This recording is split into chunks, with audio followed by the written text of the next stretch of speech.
இன்றைய நாளுக்குரிய வார்த்தை சங்கீதம் 23வது அதிகாரம் 5வது வசனம். என் சத்துருக்களுக்கு முன்பாக நீர் எனக்கு ஒரு பந்தியை ஆயத்தப்படுத்தி என் தலையை எண்ணெயால் அபிஷேகம் பண்ணுகிறீர், என் பாத்திரம் நிரம்பி வழிகிறது.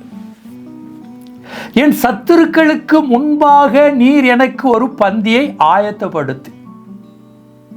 இன்னைக்கு நம்முடைய ஆண்டவராகிய இயேசு கிறிஸ்து நம்மை ஆசீர்வதிக்க போகிறார் என்றால், நம்மை உயர்த்த போகிறார் என்றால், சும்மா ரகசியமாக ஒன்று நம்ம ஆசீர்வதிக்க மாட்டார்.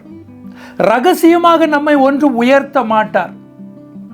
நம்முடைய சத்துருக்களுடைய கண்கள் காணும்படியாக நம்மை ஆசீர்வதிப்பார். நம்மை வெட்கப்படுத்தினவர்கள் வெட்கப்பட்டு போகும்படியாக நம்மை உயர்த்துவார். அதுதான் நம்முடைய ஆண்டவராகிய இயேசு கிறிஸ்துவின் குணம், நம்முடைய தகப்பனின் குணம். பிள்ளையை மேன்மைப்படுத்துவதில் அவர் எப்பவுமே தவற மாட்டார். அவ்வளவு அழகாக நம்மை உயர்த்துவார்.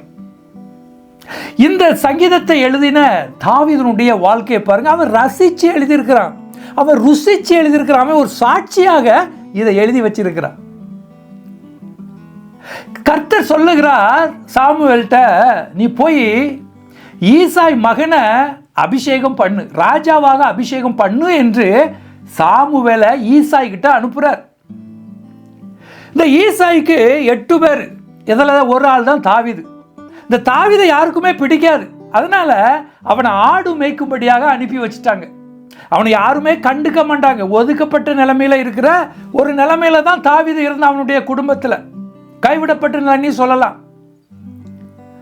அப்போ அந்த இடத்துல சாமுவேல் போகிறான், அவருடைய வீட்டுக்கு போகிறான், ஈசாயுடைய வீட்டுக்கு போகிறான்.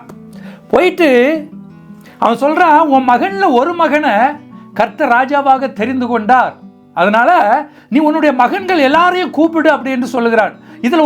இதில் ஒரு காரியத்தை நம்ம யோசிக்கணும். கர்த்தர் நினச்சிருந்தார்னா சாமுவேல்கிட்ட சொல்லியிருக்கலாம், நீ போய் ஈசாய் மகன் தாவீதை கூட்டிட்டு வா, அவனை அபிஷேகம் பண்ணின்னு சொல்லியிருக்கலாமா இல்லையா? சொல்லியிருக்கலாம். ஆனால் நம்முடைய ஆண்டவர் பார்த்தீங்கன்னா, நம்முடைய கர்த்தர் பார்த்தீங்கன்னா, நம்மை ரகசியமாக ஆசீர்வதிக்க மாட்டாருங்க. ரகசியமாக ஆசீர்வதிக்க மாட்டார். நம்முடைய சத்துருக்கள் காணும்படியாக அவர் நம்மை ஆசீர்வதிப்பார். அதனால தான் அவர் யாருன்னே சொல்லலை.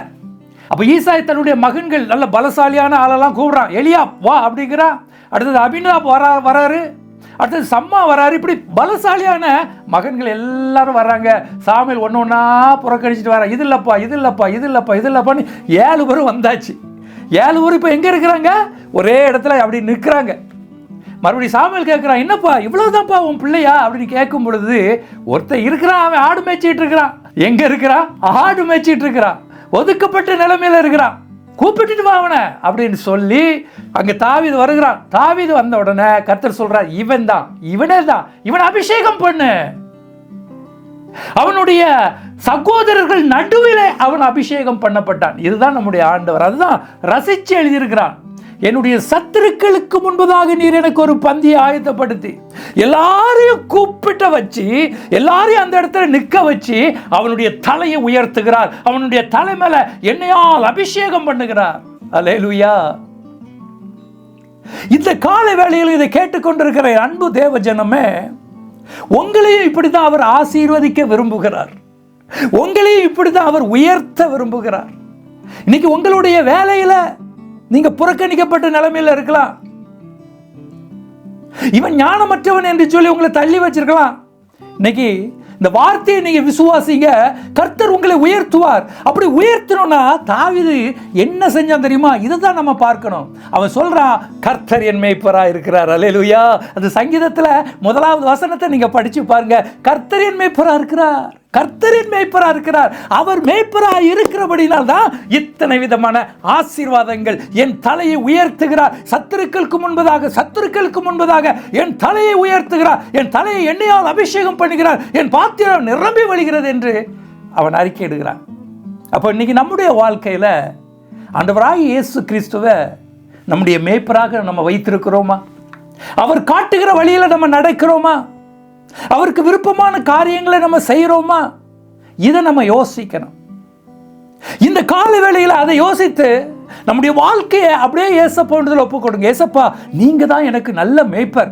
நீங்க எங்க போக சொல்றீங்களோ நான் அங்க போறேன். நீங்க என்ன செய்ய சொல்றீங்களோ அதை செய்யறேன், உமக்கு விருப்பமில்லாத காரியத்தை நான் செய்ய மாட்டேன், என்னை உயர்த்துங்கப்பா, தாவீதை போல என்னை உயர்த்துங்கப்பா என்று சொல்லி இந்த கால வேளையில நீங்க உங்களை ஒப்பு கொடுங்க. கர்த்தர் உங்களை உயர்த்துவாருங்க. தாவீதை உயர்த்தின ஆண்டவர் உங்களையும் உயர்த்த ஆயத்தமாக இருக்கிறார். ஜெபிப்போம். எங்களை மிகவும் அதிகமாக நேசித்து எங்களை ஆசீர்வதித்து வழிநடத்தி வருகிற எங்கள் அன்பி நேசப்பா, இந்த நாளுக்குரிய வார்த்தைக்காக உங்களுக்கு கோடானு கோடி நன்றி அப்பா. இந்த நாளிலும் தாவீது அழகாக ஒரு சாட்சியாக இதை சொல்லியிருக்கிறார். என் சத்துருக்களுக்கு முன்பதாக என் ஆண்டவர் எனக்கு ஒரு பந்தியை ஆயத்தப்படுத்தினார், என் தலையை எண்ணெயால் அபிஷேகம் பண்ணினார், என் பாத்திரம் நிரம்பி வழிந்தது என்று சொல்லி அருமையான ஒரு சாட்சியாக இந்த சங்கீதத்தை எழுதி வைத்திருக்கிறார்.